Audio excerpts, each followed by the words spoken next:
Hello friends, मेरा नाम सलमान है और आप मेरा चैनल देख रहे हैं सैलेड टेक। आज की इस वीडियो के अंदर हम विंडोज़ 2019 सर्वर के अंदर देखेंगे किस तरह से हम वर्चुअलाइजेशन को इनेबल कर लेते हैं और वर्चुअलाइजेशन इनेबल करने के बाद हम उसके अंदर से किस तरह से सेटिंग करते हैं। तो चलिए शुरू करते हैं। तो बेसिकली हम क्या देखेंगे इस लेक्चर के अंदर। सबसे पहले हम देखेंगे अंडरस्टैंडिंग द हाइपर-वी का हाइपर-वी क्या होता है, हाइपर-वी का रोल क्या होता है और उसका क्या फंक्शन होता है। और उसके बाद हम उसका ग्राफिकल टूल देखेंगे जिसको हम कहते हैं हाइपर-वी मैनेजर। और फिर हम उसके बाद बेस प्रैक्टिस देखेंगे हाइपर-वी कॉन्फ़िगरेशन के लिए। तो उसको करने से पहले मैं आपके साथ एक छोटी सी चीज़ डिस्कस करता हूँ कि हमें वर्चुअलाइजेशन की ज़रूरत क्यों पेश आती है। तो वर्चुअलाइजेशन के लिए आप सपोज करें जैसे आपका एक कंप्यूटर है, आपके पास एक हाई एंड प्रोसेसर लगा हुआ है, Xeon प्रोसेसर, और आपके पास सफिशेंट मेमोरी है, फॉर एग्जांपल 64 GB मेमोरी है और हार्ड ड्राइव भी आपके पास 2 TB हार्ड ड्राइव है। अगर ये सारी कॉन्फ़िगरेशन होती है तो इसके बाद क्या होता है, अगर आप अपने पीसी का कभी टास्क मैनेजर चेक करें तो आप देखेंगे कि जो आपका यूजेज है वो इतना नहीं है जितना आपका है। जैसे फॉर एग्जाम्पल मैं आपको अपना टास्क मैनेजर ओपन करके दिखाता हूँ। तो आप देखें मेरे कंप्यूटर के अंदर कितना 37 to 34% CPU यूज़ हो रहा है, यानी ये मेरा 50% भी मैं अपना CPU यूज़ नहीं कर रहा। तो इसका मतलब ये वेस्टेज हो रहा है। इसी तरह अगर मेरी मेमोरी देखें तो अभी मैं 9.7 GB यूज़ कर रहा हूँ जबकि मेरे पास 32 GB अवेलेबल है। इसका मतलब ये है कि मेरी मेमोरी भी जो है वो 70% यूज़ नहीं कर रहा मैं, वो मेरी क्या हो रही है, वेस्ट हो रही है। इसी तरह अगर हार्ड ड्राइव देखें तो 0% यूज़ है, जबकि अगर हार्ड ड्राइव का आप साइज़ देखें तो ये 1.8 TB की हार्ड ड्राइव है D, और ये मेरी हार्ड ड्राइव 0 है, ये भी 1.8 TB की। तो देखें 0% यूज़ हो रहा है। तो इसका मतलब है मेरी रिसोर्सेज मैं यूज़ ही नहीं कर पा रहा। इस मशीन के अंदर मेरे पास रिसोर्सेज हैं लेकिन मैं इसको यूज़ नहीं कर पा रहा। तो कोई एक ऐसा तरीक़ेकार होना चाहिए या कोई ऐसा प्रोसीजर होना चाहिए जिसकी वजह से हम क्या कर सकें, सारी रिसोर्सेज रैम, CPU और हार्ड ड्राइव को यूज़ कर सकें। तो इसको रिसोर्स को यूज़ करने के लिए हमने क्या करा, एक नई टर्मिनोलॉजी यूज़ करी जिसको हम क्या कहते हैं, वर्चुअलाइजेशन। तो बेसिकली वर्चुअलाइजेशन के अंदर होता है क्या है, वर्चुअलाइजेशन के अंदर ये होता है कि आपकी जो मशीन या आपका जो सर्वर है उसकी रिसोर्सेज को हम फुल्ली यूटिलाइज कर लेते हैं। फॉर एग्जाम्पल अगर मैं इसी के एग्जाम्पल लूँ तो हम क्या कर सकते हैं, इसी मशीन के अंदर हम क्या कर सकते हैं, 4 डिफरेंट वर्चुअल मशीन बना सकते हैं। ये सारी मशीन एक दूसरे से क्या होंगी, डिफरेंट होंगी। फॉर एग्जाम्पल मैं विंडोज 10 बना लेता हूँ जिसको मैं 8 GB रैम दे देता हूँ और इसको मैंने 100 GB हार्ड ड्राइव दे दी। इसी तरह विंडोज सर्वर बना लिया, 2 सर्वर्स की मशीनें बना ली जिनको मैं 16 GB रैम्स दे देता हूँ। और इसी तरह अगर मैं 8 GB रैम विंडोज 10 को दे दूँ तो इसको अब मैंने क्या कर लिया, इसको मैंने फुल्ली यूटिलाइज कर लिया। तो बेसिकली इस वर्चुअलाइजेशन की हेल्प से हम क्या कर सकते हैं, अपनी एक मशीन के अंदर मल्टीपल ऑपरेटिंग सिस्टम को इंस्टॉल कर सकते हैं। अच्छा, ये ऑपरेटिंग सिस्टम खाली विंडोज़ के नहीं हो सकते, और भी तरह के ऑपरेटिंग सिस्टम हो सकते हैं। क्योंकि ये हमारी पूरी एक विंडोज़ 2019 सीरीज़ की एडमिनिस्ट्रेशन चल रही है, तो हम क्या करेंगे, इसी सिंगल कंप्यूटर को यूज़ करते हुए हम अपना एक सर्वर क्रिएट करेंगे और अपना एक क्लाइंट ऑपरेटिंग सिस्टम भी इंस्टॉल करेंगे सिंपल एक ही मशीन के ऊपर। तो बेसिकली मेरी ये बेस मशीन है, इस बेस मशीन के ऊपर मैं क्या करूँगा, मैं इस बेस मशीन के ऊपर एक वर्चुअल सॉफ्टवेयर इंस्टॉल कर दूंगा जिसको हम क्या कहते हैं, हाइपर-वी। और उसके बाद हम क्या करेंगे, उस हाइपर-वी को इंस्टॉल करने के बाद हम क्या करेंगे, ये सारी वर्चुअल मशीनें हम क्रिएट करेंगे और अपनी एक लैब क्रिएट करेंगे। जैसे हमारी ऑफिस एनवायरनमेंट में एक लैब होती है, या फॉर एग्जांपल आप कोई टेक्नीशियन है या कोई आपकी बहुत हाई प्रोफाइल जॉब नहीं है और आपको एक छोटा सा नेटवर्क क्रिएट करना है, तो उस नेटवर्क क्रिएट करने के लिए आपको एक से ज़्यादा कंप्यूटर चाहिए, लेकिन उसकी प्रैक्टिस करने के लिए आपको एक ही कंप्यूटर चाहिए। जैसे मेरे पास ऑफिस के अंदर पूरा डेटा सेंटर है जिसमें मेरे पास बहुत सारे सर्वर हैं जिस पर वर्चुअलाइजेशन इनेबल है। लेकिन मैं अभी क्या कर रहा हूँ, मुझे अपनी प्रैक्टिस करनी है, आपको अपनी प्रैक्टिस करनी है, मुख्तलिफ चीज़ें टेस्ट करनी है, तो उसके लिए हम क्या यूज़ करेंगे, हम हाइपर-वी को यूज़ करेंगे। तो बेसिकली मेरे पास अभी जो मशीन है, अगर आप देखेंगे तो मेरे पास जो मशीन है वो अभी विंडोज़ 10 की मशीन है। हम विंडोज़ 10 के ऊपर भी हाइपर-वी को इंस्टॉल कर सकते हैं। तो इस वीडियो के अंदर मैं आपको बताऊंगा कि हम हाइपर-वी को किस तरह से विंडोज़ 10 पे भी इंस्टॉल कर सकते हैं। तो उसके लिए आपको कुछ भी नहीं करना, आप यहाँ पे जाएं और आप विंडोज़ फीचर टाइप करें। जैसे ही आप विंडोज़ फीचर टाइप करेंगे तो देखें आपके पास फर्स्ट ऑप्शन आ जाएगा, turn Windows feature on end of. आप इसको क्लिक कर लें तो ये विंडोज़ के अंदर फीचर्स होते हैं। इनमें से एक फीचर अगर आपको नजर आ रहा होगा, यह होता है हाइपर-वी का। तो आपने हाइपर-वी को सेलेक्ट करना है और उसके बाद क्या करना है, नीचे ये जो आ रहा है हाइपर-वी मैनेजमेंट टूल, इसको सेलेक्ट कर लेना है और इसके नीचे हाइपर-वी प्लेटफॉर्म, इसको सेलेक्ट करके ओके कर लेना है। क्योंकि मेरे केस के अंदर मैं ऑलरेडी ये फीचर इंस्टॉल कर चुका हूँ। आपके केस के अंदर क्या होगा, ये इसको इंस्टॉल करेगा और उसके बाद आपके सिस्टम को रिबूट करेगा। वंस आप जब रिबूट कर लेंगे तो फिर आपको क्या होगा, आप हाइपर-वी को लॉन्च भी कर सकते हैं। किस तरह से, आप सिंपल जाएं रन के ऊपर और यहाँ पे लिखें हाइपर-वी। देखिए मैंने हाइपर-वी लिखा तो ये आपके पास हाइपर-वी मैनेजर आ गया। तो ये बेसिकली हमारे पास क्या आ गया, Hyper-V मैनेजर। तो बेसिकली यही सेम काम विंडोज 2019 सर्वर में भी हम करेंगे। अभी मैं आपको विंडोज 10 पे करके दिखा रहा हूँ, फिर ये चीज इसके ऊपर ही हम एक वर्चुअल मशीन बनाएंगे विंडोज 2019 की, और उसके अंदर भी हम Hyper-V को इनेबल करेंगे। तो हम चलते हैं अपनी स्लाइड्स की तरफ। तो बेसिकली हम देखेंगे कि Hyper-V क्या होता है, Hyper-V मैनेजर क्या होता है, और Hyper-V की बेस्ट प्रैक्टिसेस क्या होती हैं। तो सबसे पहले देख लेते हैं Hyper-V is hardware virtualization server role available for Windows server. यानी जो विंडोज सर्वर होता था उसके अंदर बहुत सारे रोल्स होते हैं, जैसे आपने देखा होगा एक्टिव डायरेक्टरी का होता है, DNS का होता है, DHCP का होता है। इसी तरह एक रोल होता है जिसको हम क्या कहते हैं, Hyper-V। उस रोल का नाम ही Hyper-V होता है, और उससे क्या होता है, उससे आपका सर्वर जो है वो वर्चुअलाइजेशन को इनेबल, उसके अंदर वर्चुअलाइजेशन का फीचर इनेबल हो जाता है। बेसिकली ये करता है क्या, किस तरह से, provide a software layer known as the hypervisor. Basically ये क्या करता है, जब जैसे हम इस रोल को इंस्टॉल करते हैं तो हमारे पास एक सॉफ्टवेयर इंस्टॉल हो जाता है जिसको हम जनरल लैंग्वेज में क्या कहते हैं, हाइपरवाइजर। अब हाइपरवाइजर बहुत सारे टाइप के होते हैं, विंडोज में भी होता है, लिनक्स में भी होता है, VMware के अंदर भी होते हैं। तो जो माइक्रोसॉफ्ट का हाइपरवाइजर होता है उसको हम क्या कहते हैं, Hyper-V। इसी तरह जो VMware का हाइपरवाइजर होता है उसको हम क्या कहते हैं, ESXi सर्वर कहते हैं। तो ये हाइपरवाइजर जो होता है use to control the access of physical hardware, यानी अगर आप जैसे हार्डवेयर के ऊपर हाइपरवाइजर को इंस्टॉल करते हैं तो उसके अंदर वो कैपेबिलिटी आती है कि आप वर्चुअल मशीन को उस पर क्रिएट कर सकें। अच्छा, जब हम हाइपरवाइजर क्रिएट कर लेंगे, पहले हम क्या करेंगे, रोल को इनेबल करेंगे। सेकंड स्टेप के अंदर हम उस रोल से हाइपरवाइजर को इंस्टॉल कर लेंगे। तो फिर क्या होगा, support all types of guest operating system including. अच्छा, अब एक नई चीज आ गई, गेस्ट ऑपरेटिंग सिस्टम। तो बेसिकली आपके पास दो तरह के ऑपरेटिंग सिस्टम होते हैं। एक होता है होस्ट ऑपरेटिंग सिस्टम। होस्ट कौन सा होता है, जो आपकी फिजिकल मशीन होती है, उसको हमेशा हर केस में, चाहे VM हो, चाहे वो सिट्रिक्स हो या माइक्रोसॉफ्ट हो, उसको हम क्या कहते हैं, उसको हम कहते हैं होस्ट ऑपरेटिंग सिस्टम। और उस होस्ट के ऊपर आप जब भी कोई वर्चुअल मशीन क्रिएट करते हैं उसको हम क्या कहते हैं, गेस्ट ऑपरेटिंग सिस्टम। तो जब आप Hyper-V का रोल इंस्टॉल कर लेते हैं तो आपके पास क्या कर सकते हैं, गेस्ट ऑपरेटिंग सिस्टम को इंस्टॉल कर सकते हैं। कौन कौन से गेस्ट ऑपरेटिंग सिस्टम हो सकते हैं, all supported version of Windows 2000। मतलब विंडोज के जितने भी वर्जन हैं वो सारे उसके अंदर सपोर्टेड होते हैं, जो भी आप हाइपरवाइजर इंस्टॉल करते हैं। उसके अलावा हम लिनक्स की भी मशीनें करेंगे। मैं लिनक्स का भी आपको एडमिनिस्ट्रेशन का फुल कोर्स कराऊंगा। तो उसके अंदर हम देखेंगे कि लिनक्स की मशीनें हम देखेंगे, रेड हैट देखेंगे, या हम Ubuntu देखेंगे। Ubuntu जो है वो ज़्यादा यूज़ होता है, मेरे ऑफिस में भी Ubuntu यूज़ हो रहा है, तो हम Ubuntu की एडमिनिस्ट्रेशन भी देख लेंगे। अच्छा, जब ये सारी चीज़ इंस्टॉल हो गई तो अब हमारे पास क्या होता है, general hypervisor feature can be group as follows. जब एक हाइपरवाइजर को आप इंस्टॉल कर लेते हैं तो उसके अंदर उसके बाद आपके पास कौन कौन से मेन फीचर आते हैं वो हम देख लेते हैं। सबसे पहला फीचर होता है मैनेजमेंट एंड कनेक्टिविटी। इसका क्या मतलब होता है, इसका मतलब ये होता है कि लेट्स सपोज आपके पास आपका एक सर्वर है, उस सर्वर पे आपने क्या करा, आपके डेटा सेंटर में एक सर्वर है और उसके ऊपर आपने हाइपरवाइजर का रोल इंस्टॉल कर दिया है। अब आप उसको क्या कर सकते हैं, मैनेज कर सकते हैं अपने वर्क स्टेशन से भी, यानी आपके पास जो लैपटॉप या डेस्कटॉप हो उस मशीन से भी आप उसको कर सकते हैं। किस तरह से करते हैं मैं आपको डेमो भी करके दिखाता हूँ। जैसे मैंने फॉर एग्जांपल मैंने ये अभी अपना हाइपरवाइजर इंस्टॉल करा है। अब इस हाइपरवाइजर को मुझे कनेक्ट करना है अपने किसी सर्वर से, तो मैं ये क्या करूंगा, मैं इस हाइपरवाइजर मैनेजर के अंदर अपने उस सर्वर को ऐड करा लूँगा। ऐड करने का सिंपल सा मेथड होता है, आप राइट क्लिक करें और यहाँ पे आप लिखें कनेक्ट टू सर्वर, और यहाँ पे आप अपने सर्वर की IP देंगे। तो जैसे ये मेरा भी डेस्कटॉप इस पर ऐड हुआ है, उसी तरह से यहाँ पे ये वो सर्वर भी यहाँ पे ऐड हो जाएगा। तो हम क्या करते हैं, हमारे केस में जैसे हमारे डेस्कटॉप, हमारे डेटा सेंटर के अंदर बहुत सारे सर्वर्स होते हैं, उनको हम यहाँ पे ऐड करा लेते हैं और उनकी वर्चुअल मशीन को हम यहीं से मैनेज करते हैं। तो ये इसका फीचर होता है, पहला फीचर जो हमने डिस्कस किया था, मैनेजमेंट एंड कनेक्टिविटी।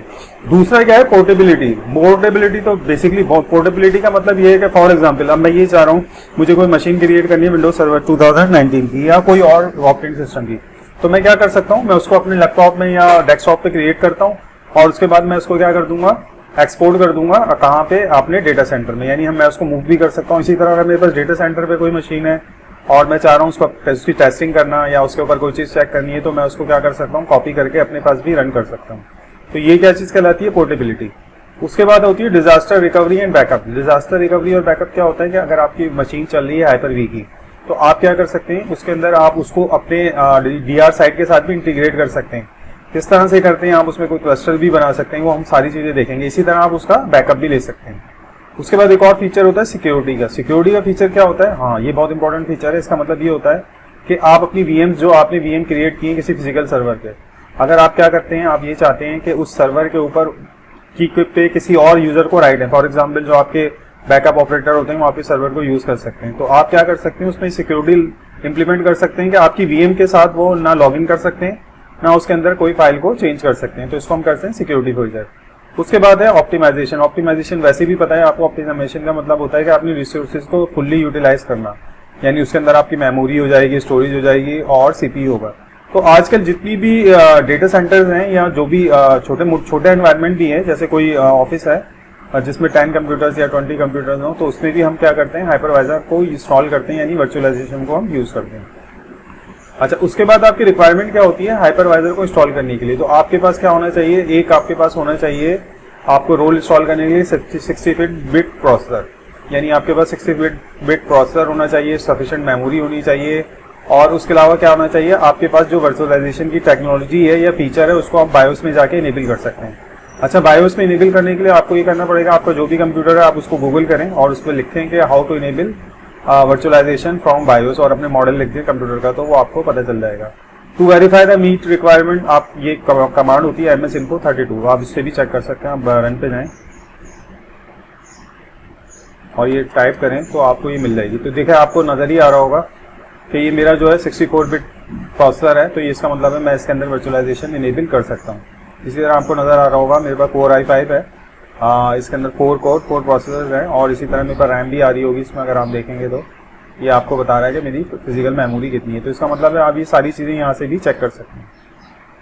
अच्छा, इसको इंस्टॉल करने के लिए क्या होता है, to install the Hyper V role, आप इसको सर्वर मैनेजर से भी इंस्टॉल कर सकते हैं, और जो आपके पास कमांड, आपके पास जो विंडोज़ पावरशेल होता है उससे भी आप इसको इंस्टॉल कर सकते हैं। जब हम इंस्टॉल करेंगे तो हम इसको चेक करेंगे। बेसिकली मैंने इसके अंदर मैंने छोटा सा वो लगाया है आपके पास में स्नैप्स, तो ये अभी हम विंडोज 2019 सर्वर को इंस्टॉल करेंगे, तो उसके बाद हम चेक करेंगे कि ये हम किस तरह से इंस्टॉल कर सकते हैं।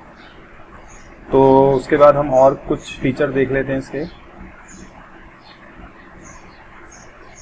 तो basically overview of Hyper-V manager. तो ये बेसिकली जो इन्वायरमेंट होता है उसको हम हाइपर-वी मैनेजर कहते हैं।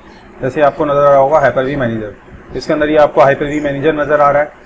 तो इस मैनेजर के अंदर हम क्या कर सकते हैं, अभी जैसे ये मैंने अपना लोकल कंप्यूटर को ऐड कराया हुआ है, जैसे मैंने इस लोकल कंप्यूटर को ऐड कराया तो आपको नजर आ रहा होगा यहाँ मैंने 2 VMs बनाई हुई है। एक मैंने विंडोज 7 की बनाई हुई है मशीन, वर्चुअल मशीन, और एक मैंने विंडोज 10 की वर्चुअल मशीन बनाई हुई है। यहाँ पे कुछ हम आपके पास कुछ यहाँ के ऊपर कुछ लिंक नजर आ रहा होंगे राइट साइड पे, जैसे क्रिएट क्यू है, क्विक क्रिएट है, और न्यू है। न्यू के अंदर आप क्या कर सकते हैं, कोई वर्चुअल मशीन क्रिएट कर सकते हैं, हार्ड ड्राइव, फ्लॉपी डिस्क, कुछ भी कर सकते हैं।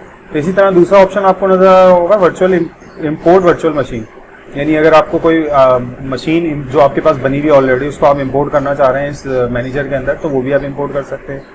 थर्ड आपको ऑप्शन नजर आ रहा होगा हाइपर-वी सेटिंग।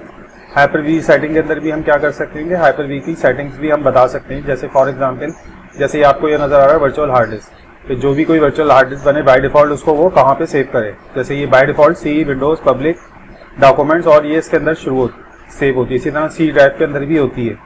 इसी तरह मुख्तलिफ आपके पास ये ऑप्शन होते हैं, तो ये हम सारे देखेंगे वन बाय वन। इसके बाद एक और ऑप्शन होता है वर्चुअल स्विच मैनेजर के, आप किस तरह से ना हाइपर-वी का जो मशीन है उसके अंदर किस तरह से स्विच असाइन करेंगे, ये सारी हम डिटेल में चीज़ें देखेंगे। इसी तरह हम vSAN को भी किस तरह से कॉन्फ़िगर कर सकते हैं। तो ये सारी चीज़ें हम क्या करेंगे, ये सारी वन बाय वन हम देखेंगे जब हम सारी चीज़ें इम्प्लीमेंट करेंगे। तो अभी चलते हैं यहाँ।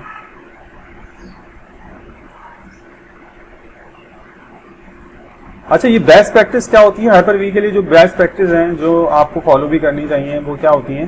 Consider the following when provisioning Windows server as a Hyper V host. Suppose करें आपके पास जो है आपके डेटा सेंटर में कोई सर्वर है, अब आपने उस पर हाइपर-वी का रोल इंस्टॉल करना है, तो उसके लिए जो बेस्ट प्रैक्टिसेस हैं वो क्या हैं? सबसे पहले देखें provision the host with adequate hardware. सबसे पहले तो आप ये देखेंगे कि आपके पास एडिक्वेट हार्डवेयर होना चाहिए, यानी आपके पास मिनिमम मेरे हिसाब से जो है वो 64 GB रैम तो होनी चाहिए। उससे कम रैम के ऊपर जो है वो मशीनें प्रॉपर चलती नहीं है।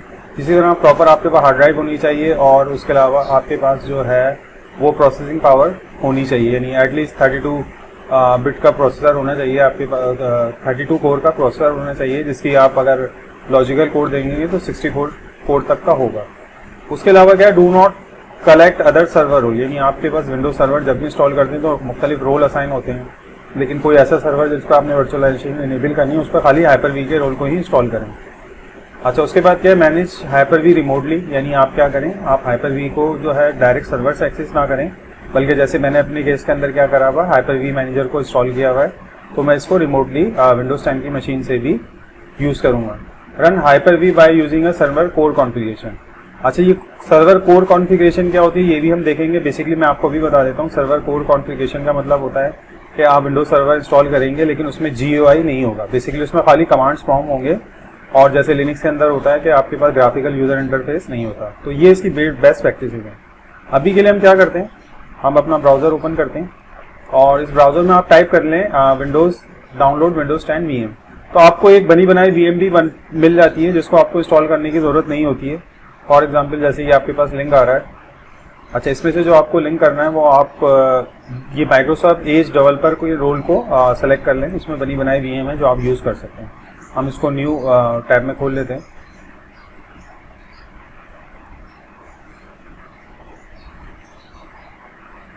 तो देखें ये आपके पास ये आ गया, आपके पास एक नया पेज ओपन हो गया। इसके अंदर आ रहा है सेलेक्ट डाउनलोड वर्चुअल मशीन, तो आपको कोई सेलेक्ट करनी है। अच्छा, इसमें देखें तो विंडोज 7 भी है, 64 बिट भी है। यहाँ पे ये आपका आ गया विंडोज 7 आ गई। उसके बाद विंडोज 8.1 है। हमारे केस में हमें क्या चाहिए, विंडोज 10 स्टेबल वर्जन है A1808। तो इसको आप यहाँ से सेलेक्ट कर लें। उसके बाद आपने इस VM को किस प्लेटफॉर्म पर रन करना है, क्योंकि हमारी पूरी क्लास जो है वो अभी किस पर है, Hyper-V पे, यानी विंडोज़ के प्लेटफॉर्म पे हमें रन करना है। तो हम इसको विंडोज़ का प्लेटफॉर्म सेलेक्ट कर लेते हैं और यहाँ पे एक ऑप्शन नज़र आ रहा होगा आपको जिप डाउनलोड। तो आप इसको जिप करके डाउनलोड भी कर सकते हैं। तो ये डाउनलोड होना स्टार्ट हो जाएगी। सेम इसी तरह से आप क्या कर सकते हैं, विंडोज़ देखें ये स्टार्ट हो गई है। इसी तरह से हमको क्या करना होता है, हम डाउनलोड कर सकते हैं विंडोज सर्वर 2019। तो जैसे ही आप इसको गूगल करेंगे तो आपके पास ये आ जाएगा माइक्रोसॉफ्ट इवैल्यूएशन सेंटर। तो आप इसको भी राइट क्लिक करें और न्यू टैब में खोल लें। तो ये आपको विंडोज़ 2019 की मशीन आ जाएगी जिसको आप अपने लैब में फ्री ऑफ कॉस्ट यूज़ कर सकते हैं। तो ये देखें अभी इसको भी हम डाउनलोड कर लेते हैं और उसके बाद हम क्या करेंगे, इसको इंस्टॉल कर लेंगे।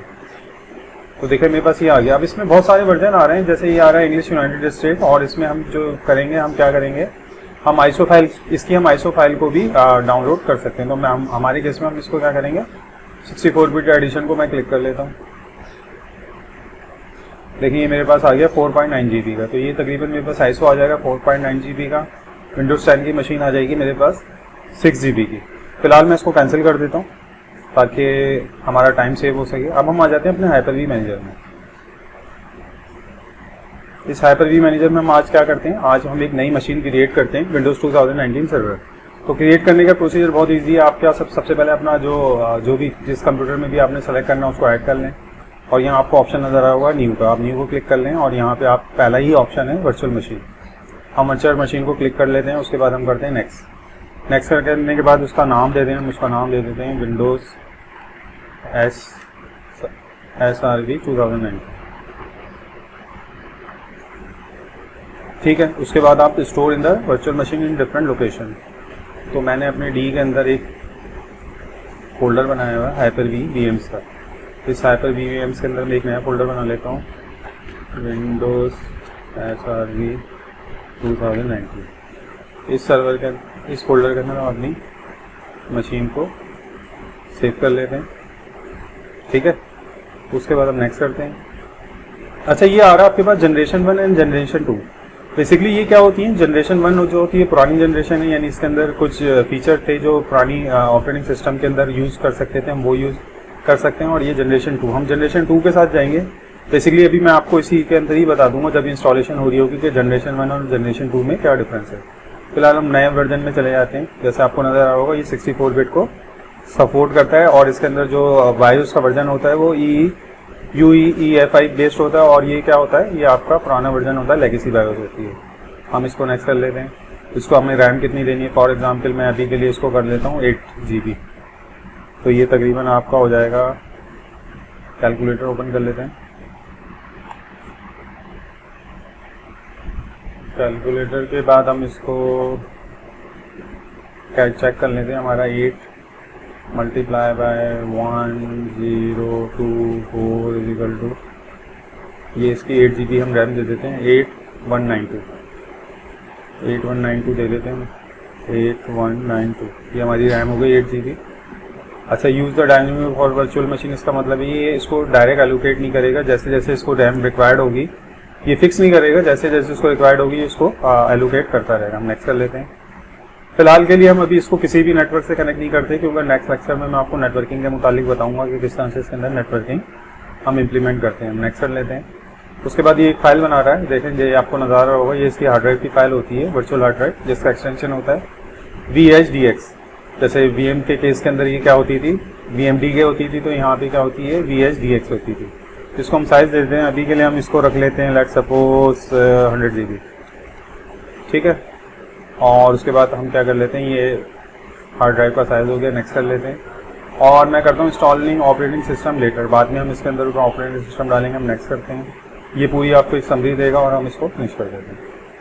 जैसे मैं फिनिश करूँगा तो देखें ये एक हार्ड ड्राइव इसने क्या करनी क्रिएट करना शुरू कर दी, और ये आपके पास विंडोज़ 2019 की एक VM क्रिएट हो गई। अब इस VM की हम प्रॉपर्टीज़ को कर लेते हैं, हम राइट क्लिक करते हैं और यहाँ पे आपको नज़र आ रहा होगा सेटिंग, हम सेटिंग में चले जाते हैं। अब इस सेटिंग के अंदर मैं क्या करना चाह रहा हूँ, मैं इसको ISO फाइल से बूट करना चाह रहा हूँ। देखिए मेरे पास कोई इसके अंदर कोई CD-ROM या DVD-ROM नज़र ही नहीं आ रहा है। इसका मतलब है हम क्या करेंगे, CD-ROM या DVD-ROM को ऐड करेंगे। तो कोई भी नया हार्डवेयर ऐड करने के लिए बाय डिफ़ॉल्ट जो होता है ऐड हार्डवेयर सेलेक्ट होता है। आपको खाली क्या करना है, आपने इसको इस किसी कंट्रोलर पर ही सेलेक्ट हुआ हुआ ऐड करना है। हमें क्या ऐड करना है, हमें DVD ड्राइव करनी है ताकि हम उसमें ISO फाइल देते हैं। हमने DVD ड्राइव को करा और इसके बाद हमने करा ऐड। जैसे मैंने ऐड करा तो देखेंगे आपके पास आ गई DVD ड्राइव, ये पहले नहीं थी, अभी आ गई है। अब इस DVD ड्राइव के अंदर भी देखें एक ऑप्शन है कि हम इसके अंदर कोई इमेज को माउंट कर सकते हैं। मैंने इमेज को सेलेक्ट करा, ब्राउज करा, और ब्राउज करने के बाद ये मेरे पास आ गया मेरा सारे ऑपरेटिंग सिस्टम। तो मैं इसमें से भी कोई भी ऑपरेटिंग सिस्टम सेलेक्ट कर लेता हूँ।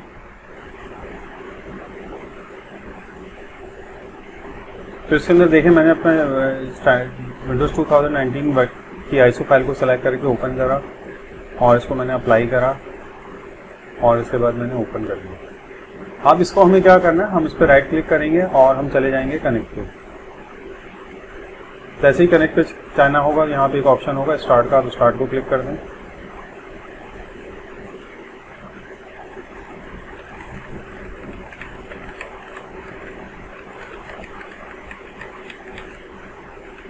तो ये आपके पास विंडोज़ की इंस्टॉलेशन बाय डिफ़ॉल्ट जो आ रही है वही सिलेक्शन कर लेते हैं, इंस्टॉल नाउ पे कर लेते हैं। इसमें से हमें देखना है, अच्छा ये आपको सेकंड ऑप्शन चूज़ करना है, बल्कि आप फोर्थ कर लें, Windows 2019 desktop data centre desktop error. हम इसको कर लेते हैं ताकि हमारे पास GUI के साथ ही इंस्टॉल हो जाए। इसको एक्सेप्ट कर लेते हैं, नेक्स्ट कर लेते हैं, और उसके बाद हम इसके अंदर हम दो पार्टीशन बना लेते हैं न्यू। एक हम बना लेते हैं 60 GB का, बल्कि 80 GB का बना लेते हैं।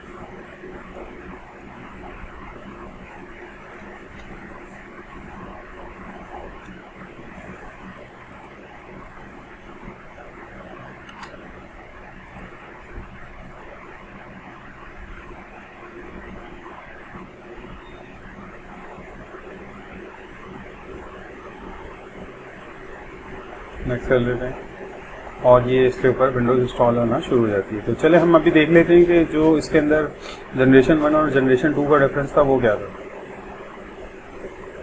जनरेशन 2 का, तो जो जनरेशन 1 की VM होती है वो क्या करती है, 32 बिट और 64 बिट दोनों ऑपरेटिंग सिस्टम को सपोर्ट करती है, जबकि जनरेशन 2 में आप खाली 64 बिट ऑपरेटिंग सिस्टम को इंस्टॉल कर सकते हैं। अच्छा, इसके अंदर आप only support boot volume up to 2 TB, जो पुराना था जनरेशन 1 उसमें जो बूट पार्टीशन है वो आपका 2 TB का होगा, और इसमें आपके पास जो जनरेशन 2 में जो बूट वॉल्यूम है उसका मैक्सिमम साइज 64 TB भी हो सकता है। अच्छा, इसके अंदर क्या है, आपके पास सपोर्ट लेगेसी बायोस, जो आपकी बायोस आएगी वो क्या होगी, उस VM की बायोस जो होगी वो लेगेसी होगी, वो मैं आपको चेक भी करा दूंगा। और इसके बाद जो जनरेशन 2 है, हमने बेसिकली जनरेशन 2 हुई की VM को क्रिएट करा है, तो वो क्या करेगी, हमारी UEFI बायोस को सपोर्ट करेगी। उसके अलावा इसमें एक और बहुत अच्छा फीचर होता है, support secure boot and shield VM। इसका मतलब ये क्या होता है, शील्डेड VM का मतलब होता है आपकी जो VMs होगी आप उसको इनक्रिप्ट भी कर सकते हैं, यानी अगर वो कोई VM उसको कोई और यूज़ नहीं कर सकता, उसकी सारी फाइलें क्या होंगी, इनक्रिप्टेड होंगी अगर आपने जनरेशन 2 को भी करा है। और इसके अलावा आप उसका क्या कर सकते हैं, उसका रिस्ट्रिक्ट कर सकते हैं एक्सेस को फ्रॉम दी होस्ट, यानी होस्ट पे से उसको कोई कभी एक्सेस ही नहीं कर सके, उसको हमेशा हम कहाँ से एक्सेस करेंगे, रिमोट डेस्कटॉप से। तो ये बेसिकली दोनों का बेसिक डिफरेंस होता है जनरेशन 1 और जनरेशन 2 का। इसी तरह अगर आप देखेंगे वीएम की सेटिंग के अंदर भी हम देखेंगे तो कोई जाए या तो जनरेशन, जैसे ये आपको जनरेशन 1 नज़र आ रहा है क्योंकि इसके अंदर ऑप्शन ज़्यादा हैं, पुराने ऑप्शन ज़्यादा हैं। जैसे ये आईडी आपको नज़र आ रहा होगा, अब ये जनरेशन 2 में आपको कहीं भी नज़र नहीं आ रहा होगा आईडी कंट्रोलर, ये इसमें होता ही नहीं है। तो ये एक्स्ट्रा हमारे पास फीचर आ गया। इसी तरह आपको ये जो नज़र आ रही होगी यहाँ बायोस नज़र आ रही होगी लेगेसी, यहाँ के अंदर क्या होती है हमारी फर्मवेयर होता है। फर्मवेयर क्या होता है हमारा EUFI सिस्टम होता है सारा। इसी तरह अगर आप देखेंगे तो बाकी तो चीज़ें सेम होती हैं। इसी तरह इसके दूसरा पोर्शन जो होता है मैनेजमेंट का, दोनों में तकरीबन सेम ही होता है। तो VM setting are group into 2 main section, यानी VM की जितनी भी सेटिंग्स होती हैं उसके कितने सेक्शन होते हैं, 2 होते हैं। एक वो हार्डवेयर का होता है, एक मैनेजमेंट का। मैं चेक भी करा देता हूँ आपको। जैसे मेरे पे कुछ पहले से कुछ VM बनी हुई है तो मैं आप इसको राइट क्लिक करके अगर सेटिंग में जाऊँगा तो देखें आपको 2 सेक्शन नज़र आएंगे। ये आप पूरा आपको कौन सा नज़र आ रहा है हार्डवेयर का, और ये कौन सा नज़र आ रहा है मैनेजमेंट का। तो ये सारी चीज़ें देखें, ये वाली जो VM है इसके अंदर आपको बायोस नज़र आ रही है और इसके साथ आपको ये नज़र आ रहा है। इसका मतलब है ये कौन सी बनी हुई है, ये विंडोज 7 है। तो ये मैंने बनाई हुई थी किसके ऊपर, जनरेशन 1 के ऊपर। और ये हाइपर-वी की मशीन है, बेसिकली विंडोज 10 की थी, ये मैंने बनाई थी जनरेशन 2 पे। तो अगर हम इसके अंदर एडिट सेटिंग में चले जाए तो देखें यहाँ आपको ऑप्शन नज़र नहीं आ रहा होगा, तो ये हमारी जनरेशन 2 की बनी हुई है। ठीक है, तो ये 2 इसके सेक्शन होते हैं। इसी तरह क्या है, available hardware component depend on the generation of the VM version. जो आपके हार्डवेयर वर्जन है वो किस पर डिपेंड करते हैं, VM के वर्जन पे भी डिपेंड करते हैं कि आपने कौन सी जनरेशन का VM को बनाया है। तो अभी देख लेते हैं, ये 50% हो गया है। तो बेसिकली बहुत इजीली आप क्या कर सकते हैं, पूरा एक लैब इन्वायरमेंट बना सकते हैं। विंडोज देखिए मैं अभी विंडोज 10 के ऊपर ही बना रहा हूँ। अभी मैं विंडोज 2019 सर्वर की मशीन को इंस्टॉल कर रहा हूँ, लेकिन इसके बाद फिर मैं दोबारा इसके ऊपर ये विंडोज 2019 के ऊपर हाइपर-वी को दोबारा इंस्टॉल करूँगा। तो अभी फ़िलहाल इस लैब के लिए, क्योंकि हमारी पहली लैब है, तो हम बिल्कुल इस तरह से इसको डाउनलोड करके इंस्टॉल कर रहे हैं। आप भी अपने लैब में कर लें। इसको करने के लिए आपको इतनी मुश्किल नहीं है कोई भी चीज़, बहुत सिंपल सी प्रोसीजर होता है इसका, स्ट्रेट फॉरवर्ड। तो अभी के लिए मैं इसको पॉज करता हूँ वीडियो को, ताकि वीडियो लेंथ हमारी कम हो। तो देखें ये रोल इंस्टॉल हो गया है, विंडोज़ की सारी इंस्टॉलेशन फाइल हो गई। अभी ये फिनिश के ऊपर है। इसको हम कोई नेम दे देते हैं। इसका name by default name administrator होता है यूज़र का। आप इसका पासवर्ड रीसेट कर दें।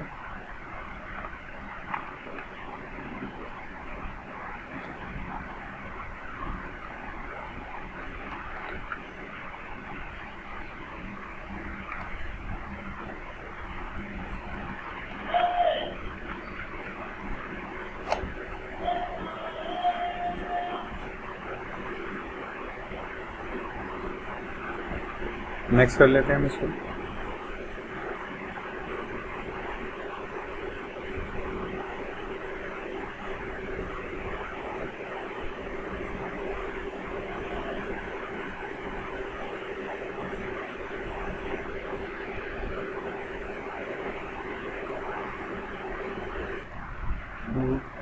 तो ये विंडोज़ इंस्टॉल हो गई हमारी, इस पर लॉगिन होकर देखते हैं।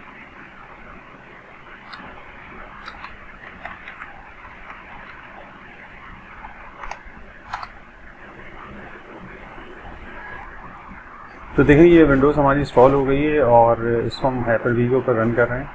तो आपने देखा किस तरह से हम इजीली कोई भी मल्टीपल ऑपरेटिंग सिस्टम जो है वो हाइपर-वी पे इंस्टॉल कर सकते हैं। तो उम्मीद करता हूँ मुझे आपको ये वीडियो पसंद आई होगी। अगर आपको वीडियो पसंद आई है तो वीडियो को लाइक करें और मेरे चैनल को सब्सक्राइब करें। और उसके बाद हम अभी इसी सीरीज़ को कंटिन्यू करेंगे हाइपर-वी की। इसके अंदर और बहुत सारी चीज़ें होती हैं एडवांस सेटिंग, वो सारी चीज़ें मैं आपको बताऊँगा। तो thank you very much for your time. और इसको कंटिन्यू करें आप इस सीरीज़ को। आप बहुत बेनिफिशियल चीज़ मैं आपके लिए बना रहा हूँ।